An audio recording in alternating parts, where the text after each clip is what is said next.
उसके बेस पे हमारे ऑफिसर्स ने बहुत मेहनत करके दिन रात एक करके इस केस को जो है वो क्रैक किया है।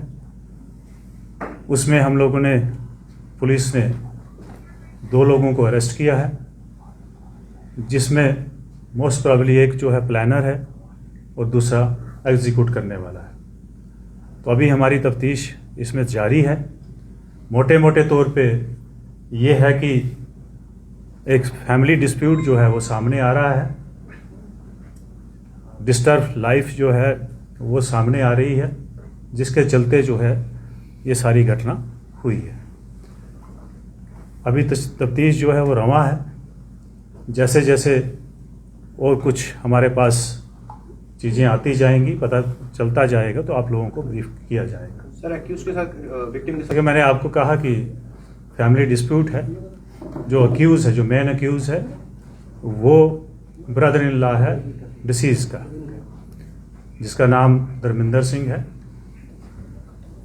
और को जो को अक्यूज़ है उसका नाम जो है रविंदर सिंह अलियास फतेह।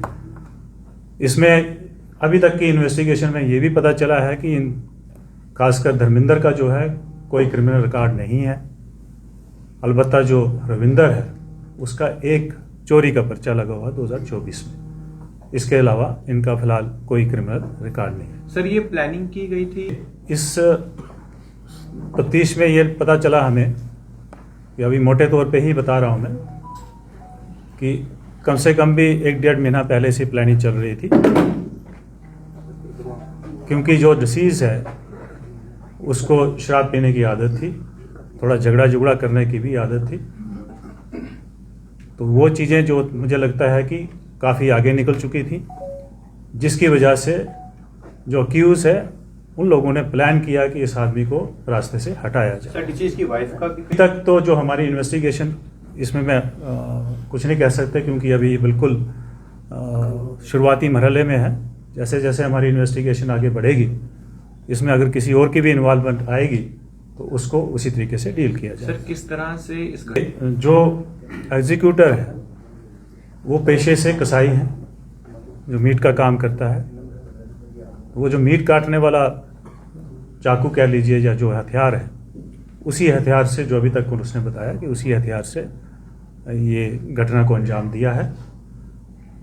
अब जो इसके कहने के मुताबिक वो जो चाकू है या जो हथियार है वो इसने उसी नाले में कहीं फेंका है।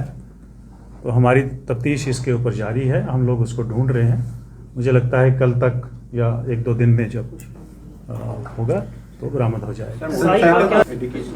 देखिए, इसमें क्या है कि ये दोनों जो है इसका पीछा करते हैं, मीरा साहब, क्योंकि ये जो डिसीज है ये शाम को मीरा साहब बाज़ार में गया था।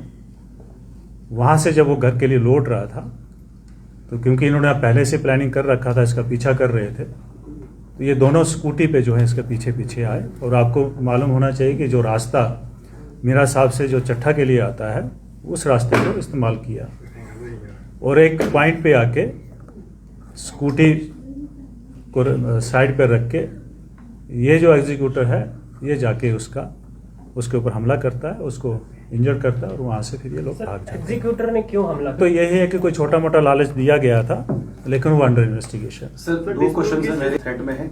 अगर की थी तो पुलिस ने उस पर कोई एक्शन किया या कोई कंप्लेंट फाइल हुई थी? नहीं, इस तरह की कोई कंप्लेंट फाइल नहीं हुई है और ना ही कभी अक्यूज हमारे पास है। सर, इसके अलावा जुनैद होम से जो तीसरे एब्सकॉन्डर है, सर, उसका क्या अपडेट है? अब तक कहाँ पर है, कुछ पता चला? देखिए, उसके ऊपर भी हम लोग ऑलमोस्ट हमने काफ़ी सारे लोगों को अरेस्ट किया है।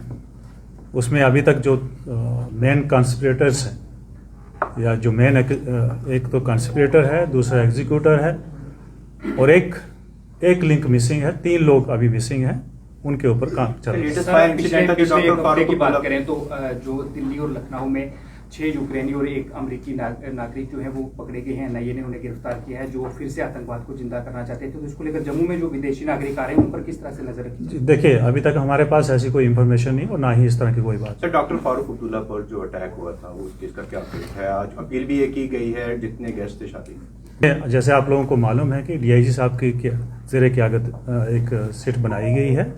वो सिट अपनी इन्वेस्टिगेशन कर रही है और साथ साथ में एक इंक्वायरी जो है उसमें चल रही है, जो बहुत ही सीनियर रैंक के ऑफिसर जो है वो कर रहे हैं।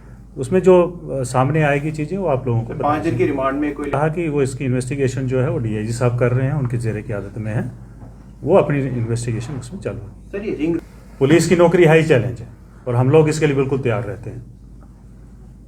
सर ऐसे क्राइम ये जो मर्डर केस हो रहे हैं या जैसे आप थेफ्ट होता है, चोरी होता है, तो आप सॉल्व करते हैं। देखिए, सबसे पहले तो हमारा ये काम है, ड्यूटी है कि कोई इंसिडेंट ना होने पाए। हम प्रिवेंशन पे ज़्यादा काम करने की कोशिश करते हैं, लेकिन जैसे आपको मालूम है कि सोसाइटी है तो सोसाइटी के अंदर कुछ ना कुछ घटना तो जरूर हो। सर रिलीजियस फेस्टिवल्स है, ईद है, नवरात्रि चल रहे हैं। पहले मैं इनका जवाब जी, देता जी, हूं। उसके बाद अगर कोई घटना हो जाती है तो उसको हम, जिसने वो घटना की है, उसको कानून के कटघरे में खड़ा करना हमारा काम है। सर रिलीजियस स्पॉट्स को खबर हुआ जी। सर रिलीजियस फेस्टिवल्स है, ईद है, तो क्या तैयारी है सर पुलिस की? देखिए, सबसे पहले तो मैं आप लोगों के माध्यम से सभी जम्मू वासियों को नवरात्रों की शुभकामनाएं देता हूं और साथ साथ में आने वाली ईद की सबको बहुत बहुत शुभकामनाएं। और जहां तक रहा ताल्लुक कि सिक्योरिटी का क्या इंतज़ाम रहते हैं, तो जनरली जो हमारे इंतज़ामात, जो हमारे पैरामीटर्स होते हैं, जिन जिन चीज़ों को एड्रेस करना होता है, वो प्रॉपरली एड्रेस हो रहे हैं। आपने देखा होगा कि हमारा जो जब भी नया साल शुरू होता है उसमें बहुत सारे फेस्टिवल्स पहले 2-3 महीनों में होते हैं, और आपने देखा है कि पिछले 2 महीने 3 महीने सभी फेस्टिवल जो हैं शांतिपूर्ण तरीके से हुए हैं, और आने वाले फेस्टिवल भी उसी तरीके से होंगे। और मैं साथ साथ में ये भी अपील करना चाहता हूँ लोगों से कि अमन शांति जो है बनाए रखें। अगर किसी को किसी किस्म की कोई खबर मिलती है या कोई अंदेशा रहता है किसी इंसिडेंट का, तो फौरन से फौरन जो है पुलिस सर कुछ मीडिया को बैन जाने से वहां रोका गया। देखिए, इसका डिसीजन जो है वो डीएम साहब ने लिया है। और किसको बैन किया, बैन तो हमने किसी को नहीं किया, लेकिन लाइव कवरेज जो है वहाँ की जो होती है वो एक ही किसी मीडिया अथॉरिटी को दी है, वही सबको आगे देख। बाकी मीडिया सर को हर को बोला परमिशन लाइए, परमिशन जबकि तो ठीक है, अगर उन्होंने बोला है कि परमिशन लाइए तो आप लाइए। आप अंदर कवरेज के लिए जा सकते हैं, तो उसमें परमिशन नहीं, लाइव कवरेज की बात कर रहे लाइव नहीं है, हैं। वैसे बाकी का मुझे मालूम नहीं। सिंगल एजेंसी वहां पर कवर करेगी या बाकी सिंगल एजेंसी को लो किया, वही आपको फुटेज देंगे। सर ऐसा क्या रहेगा इसमें कि इन्होंने उस बंदे को मारा है? जी, ऐसा क्या बीच में मुद्दा था जो इन्होंने? जी देखिए, मैंने आपको बताया कि ये फैमिली डिस्प्यूट चल रहा था। अगर आप उसकी डिसीज की हिस्ट्री देखें तो पहली एक शादी हुई थी, जिस शादी में भी थोड़ा बहुत इश्यूज चल रहे थे। उसके बाद जो पहली वाइफ की डेथ हुई तो उसने दूसरी शादी की।